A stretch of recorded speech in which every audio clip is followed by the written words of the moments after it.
നമസ്കാരം. Revenue information ബ്യൂറോയിലേക്ക് സ്വാഗതം. Revenue വാർത്തകൾ.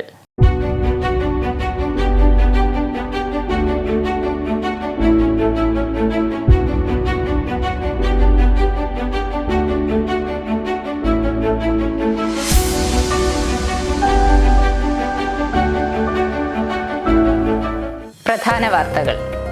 വയനാട് ഉരുൾപൊട്ടൽ പുനരധിവാസം 3 ഘട്ടങ്ങളിലായി നടപ്പിലാക്കും മന്ത്രിസഭാ ഉപസമിതി. ദുരന്ത മേഖലയിൽ സൂക്ഷ്മ പരിശോധന തുടരുമെന്ന് മന്ത്രി കെ രാജൻ. കോഴിക്കോട് ഉരുൾപൊട്ടൽ ഉണ്ടായ പ്രദേശങ്ങൾ മന്ത്രി കെ രാജൻ സന്ദർശിച്ചു. വയനാട് ഉരുൾപൊട്ടലിൽ കാണാതായവരുടെ കരട് പട്ടിക പ്രസിദ്ധീകരിച്ചു. ആദ്യ പട്ടികയിൽ 138 പേർ. മുണ്ടക്കൈ ചൂരൽമല പ്രദേശത്തെ എല്ലാവർക്കും സൗജന്യ റേഷനും 6 മാസം സൗജന്യ വൈദ്യുതിയും നൽകും. മുണ്ടക്കൈ ചൂരൽമല ദുരന്തബാധിതരുടെ പുനരധിവാസം 3 ഘട്ടങ്ങളിലായി നടപ്പാക്കുമെന്ന് മന്ത്രിസഭാ ഉപസമിതി. നിലവിൽ ക്യാമ്പുകളിൽ കഴിയുന്നവരെ താൽക്കാലികമായി പുനരധിവസിപ്പിക്കുന്നതാണ് 1ാം ഘട്ടം. ഇതിനായി ബന്ധുവീടുകളിൽ പോവാൻ താൽപ്പര്യമുള്ളവർക്ക് അതിനുള്ള സൗകര്യമൊരുക്കും. മറ്റുള്ളവരെ താമസിപ്പിക്കുന്നതിനായി വാടക വീടുകളോ മറ്റു സൗകര്യങ്ങളോ സർക്കാർ ചെലവിൽ കണ്ടെത്തി നൽകും. ഇതിനായി തദ്ദേശ സ്ഥാപനങ്ങളുടെ സഹകരണത്തോടെ വിപുലമായ പദ്ധതിക്ക് രൂപം നൽകിയതായി റവന്യൂ മന്ത്രി കെ രാജൻ അറിയിച്ചു. മാറുന്നതിനു മുമ്പുള്ള ഇടക്കാല ട്രാൻസിറ്റ് ഹോം സംവിധാനമാണ് 2ാം ഘട്ടത്തിൽ നടപ്പിലാക്കുക. ഇതിനായി അനുയോജ്യമായ സ്ഥലങ്ങൾ കണ്ടെത്തി ഫ്രീ ഫാബ് സാങ്കേതിക വിദ്യയിലുള്ള സംവിധാനങ്ങൾ ഒരുക്കും. സമ്പൂർണ്ണ പുനരധിവാസത്തിന്റെ ഭാഗമായുള്ള എല്ലാ സൗകര്യങ്ങളോടും കൂടിയ ടൗൺഷിപ്പ് പദ്ധതി 3ാം ഘട്ടത്തിലാണ് നടപ്പിലാക്കുകയെന്നും മന്ത്രി അറിയിച്ചു. ക്യാമ്പുകളിൽ കഴിയുന്നവർക്ക് ആവശ്യമെങ്കിൽ വിദഗ്ധ കൗൺസിലർമാരുടെ സേവനം ലഭ്യമാക്കുന്നതിനുള്ള നടപടികൾക്ക് രൂപം നൽകിയിട്ടുണ്ട്. ബാങ്ക് വായ്പകളുടെ തിരിച്ചടവുകളുമായി ബന്ധപ്പെട്ട വിഷയങ്ങൾ ചർച്ച ചെയ്യുന്നതിന് ചീഫ് സെക്രട്ടറിയുടെ നേതൃത്വത്തിൽ സ്റ്റേറ്റ് ലെവൽ ബാങ്കിംഗ് കമ്മിറ്റിയുടെ ഒരു അടിയന്തര യോഗം വിളിച്ചു ചേർക്കാൻ തീരുമാനിച്ചിട്ടുണ്ട്. ഈ ദുരന്ത സന്ദർഭത്തിൽ സ്വകാര്യ പണമിടപാട് സ്ഥാപനങ്ങൾ ക്യാമ്പുകളിൽ കഴിയുന്നവരിൽ നിന്നും പണപ്പിരിവ് നടത്തുന്നത് ഒഴിവാക്കണമെന്നും മന്ത്രി അറിയിച്ചു. ഉരുൾപൊട്ടൽ ദുരന്ത മേഖലയിൽ ഇപ്പോൾ നടക്കുന്ന സൂക്ഷ്മമായ പരിശോധന തുടരുമെന്ന് റവന്യൂ മന്ത്രി കെ രാജൻ പറഞ്ഞു. കാണാതായവരെ കണ്ടെത്തുന്നതിനായി വിവിധ സേനാംഗങ്ങളും നാട്ടുകാരും സന്നദ്ധ പ്രവർത്തകരും കഴിവിന്റെ പരമാവധിയാണ് വിനിയോഗിക്കുന്നതെന്നും മന്ത്രി പറഞ്ഞു. ചൂരൽമല, മുണ്ടക്കൈ, പുഞ്ചിരിമട്ടം, അട്ടമല തുടങ്ങിയ പ്രദേശങ്ങളിൽ മന്ത്രിസഭാ ഉപസമിതി അംഗം വനം വകുപ്പ് മന്ത്രി എ കെ ശശീന്ദ്രനൊപ്പം സന്ദർശനം നടത്തിയ ശേഷം സംസാരിക്കുകയായിരുന്നു മന്ത്രി. എത്തിച്ചേരാൻ പ്രയാസമുള്ള സ്ഥലങ്ങളും തെരച്ചിലിൽ നിന്ന് ഒഴിവാകുന്നില്ല എന്ന് ഉറപ്പുവരുത്തുമെന്നും മന്ത്രി അറിയിച്ചു. മുഖ്യമന്ത്രിയുടെ നിർദ്ദേശപ്രകാരം കുട്ടികളുടെ വിദ്യാഭ്യാസം പുനരാരംഭിക്കുന്നതിനുള്ള നടപടികൾ വിദ്യാഭ്യാസ വകുപ്പ് മന്ത്രിയുമായി ആലോചിച്ച് ഉടൻ കൈക്കൊള്ളും.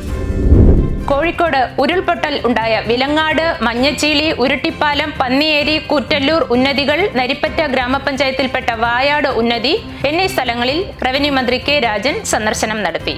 എന്താണോ നഷ്ടപ്പെട്ടത് അത് തിരിച്ചു നൽകുന്ന പാക്കേജിനെ കുറിച്ചാണ് സർക്കാർ ആലോചിക്കുന്നതെന്നും കൂടുതൽ മനുഷ്യജീവനുകൾ നഷ്ടപ്പെട്ടിട്ടില്ല എന്നതൊഴിച്ചാൽ വിലങ്ങാടിയിലുണ്ടായ തകർച്ച വലുതാണെന്നും മന്ത്രി പറഞ്ഞു.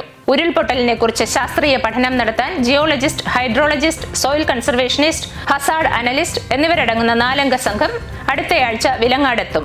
സംഘത്തിന്റെ റിപ്പോർട്ട് ലഭിച്ച ശേഷമാകും തകർച്ച നേരിട്ട സ്ഥലങ്ങളിൽ തുടർ താമസം സാധ്യമാകുമോ എന്നത് തീരുമാനിക്കുക. ചൂരൽമല, മുണ്ടക്കൈ ഉരുൾപൊട്ടൽ ദുരന്തത്തിൽ കാണാതായവരെ കണ്ടെത്താനുള്ള ശ്രമത്തിന്റെ ഭാഗമായി ജില്ലാ ഭരണകൂടം കരട് പട്ടിക പ്രസിദ്ധീകരിച്ചു. ഉരുൾപൊട്ടൽ നേരിട്ട് ബാധിച്ചവരും ദുരന്തബാധിത പ്രദേശങ്ങളിൽ സ്ഥിര താമസക്കാരുമായ ആളുകളിൽ ദുരന്തത്തിന് ശേഷം കാണാതായ 138 പേരെ ഉൾപ്പെടുത്തിയുള്ളതാണ് പട്ടിക. ദുരന്തബാധിത പ്രദേശങ്ങളിലെ റേഷൻ കാർഡ്, വോട്ടർ പട്ടിക തുടങ്ങിയ രേഖകൾ ഇതിനായി പരിശോധിച്ചു. ഗ്രാമപഞ്ചായത്ത്, ICDS, ജില്ലാ വിദ്യാഭ്യാസ ഓഫീസ്, ലേബർ ഓഫീസ്, ജില്ലാ ദുരന്ത നിവാരണ അതോറിറ്റി തുടങ്ങിയവയുടെ കൈവശമുള്ള ആധികാരിക രേഖകളുമായി ഒത്തുനോക്കിയ ശേഷമാണ് കാണാതായവരുടെ പട്ടിക തയ്യാറാക്കിയത്. പൊതുജനങ്ങൾക്ക് ഈ കരട് പട്ടിക പരിശോധിച്ച് അതിൽ ഉൾപ്പെട്ടവരെ കുറിച്ചുള്ള എന്തെങ്കിലും വിവരങ്ങൾ ഉണ്ടെങ്കിൽ ജില്ലാ ഭരണകൂടത്തെ അറിയിക്കാം. വിവരം ലഭിക്കുന്ന മുറയ്ക്ക് പട്ടികയിൽ നിന്നും അവരുടെ പേരുകൾ ഒഴിവാക്കും. നിലവിൽ പട്ടികയിൽപ്പെടാത്ത ആരെയെങ്കിലും കാണാതായതായി അറിയിപ്പ് ലഭിച്ചാൽ ആവശ്യമായ പരിശോധനകൾക്ക് ശേഷം അവരുടെ പേരുകൾ കൂടി കൂട്ടിച്ചേർത്ത് പട്ടിക പരിഷ്കരിക്കാനാണ് തീരുമാനം.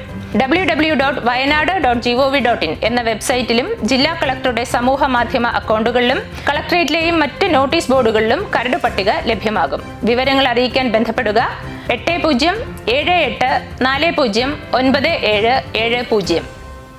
വിവരശേഖരണം ആരംഭിച്ചതിന് ശേഷം പട്ടികയിൽ നിന്നും 7 പേരെ ഒഴിവാക്കിയിട്ടുണ്ട്.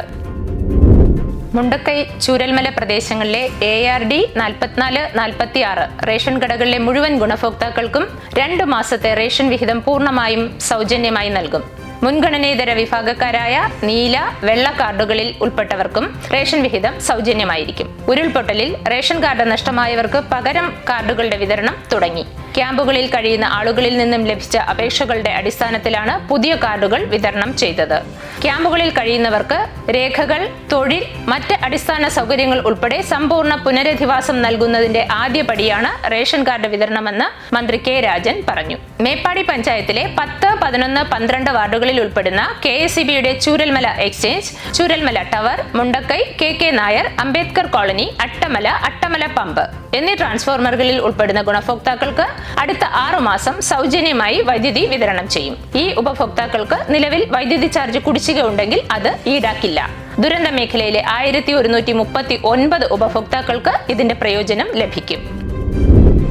വയനാട് രക്ഷാപ്രവർത്തനം നടത്തിയ സൈനികർക്ക് യാത്രയയപ്പ് നൽകി. മുണ്ടക്കൈ ചുരൽമല രക്ഷാപ്രവർത്തനത്തിനായി വയനാട്ടിലെത്തിയ സൈന്യത്തിലെ ഒരു സംഘം ദൗത്യം പൂർത്തിയാക്കി മടങ്ങി. 10 നാൾ നീണ്ട രക്ഷാദൗത്യം കഴിഞ്ഞു മടങ്ങുന്ന സേനാ വിഭാഗത്തിന് മന്ത്രിമാരായ PA Muhammad Riyas, AK Saseendran, OR Kelu, ജില്ലാ കളക്ടർ DR മേഘശ്രീ എന്നിവർ കളക്ടറേറ്റിൽ യാത്രയയപ്പ് നൽകി. മുണ്ടക്കൈ ചുരൽമല മേഖലയിലെ രക്ഷാപ്രവർത്തനം സുഗമമാക്കുന്നതിനുള്ള ബെയിലി പാലം നിർമ്മാണത്തിനും ദുരന്തത്തിൽ കാണാതായവരെ കണ്ടെത്തുന്നതിനുമായി 6 മേഖലകളായി തിരിഞ്ഞുള്ള തെരച്ചിലിനും സൈന്യമാണ് നേതൃത്വം നൽകിയത്. ദുരന്ത മേഖലയിൽ പരിശോധന തുടരുന്നതിന് NDRF, Kerala police, fire and rescue, special operation group ഉൾപ്പെടെ 1588 പേർ രക്ഷാദൗത്യത്തിന് ജില്ലയിൽ തുടരും. മുണ്ടക്കൈ ചുരൽമല ഉരുൾപൊട്ടൽ ദുരന്തത്തെ അതിജീവിച്ച് ദുരിതാശ്വാസ ക്യാമ്പുകളിൽ കഴിയുന്നവർക്ക് മാനസിക പിന്തുണ നൽകാൻ കൗൺസിലർമാരെ നിയോഗിക്കുന്നു. ഈ മേഖലയിൽ പ്രൊഫഷണൽ യോഗ്യതയുള്ളവർക്ക് മാത്രമായിരിക്കും സന്നദ്ധ സേവനത്തിന് അവസരം. തിരഞ്ഞെടുക്കപ്പെടുന്നവരെ വിവിധ ക്യാമ്പുകളിൽ സേവനത്തിനായി നിയോഗിക്കും. MSc psychology, MA psychology, MSW medical, psychiatry യോഗ്യതയുള്ളവർക്ക് അപേക്ഷിക്കാം. ബയോഡേറ്റ dmhpwyd@gmail.com എന്ന ഇമെയിൽ വിലാസത്തിൽ അയയ്ക്കുക. കുളനട, ചെറുകോൽ, ചേത്തക്കൽ സ്മാർട്ട് വില്ലേജ് ഓഫീസുകൾ നാടിന് സമർപ്പിച്ചു. ആധുനിക സൗകര്യങ്ങളോടെ നിർമ്മാണം പൂർത്തീകരിച്ച കുളനട, ചെറുകോൽ, ചേത്തക്കൽ സ്മാർട്ട് വില്ലേജ് ഓഫീസുകളുടെ ഉദ്ഘാടനം റവന്യൂ മന്ത്രി കെ രാജൻ നിർവഹിച്ചു.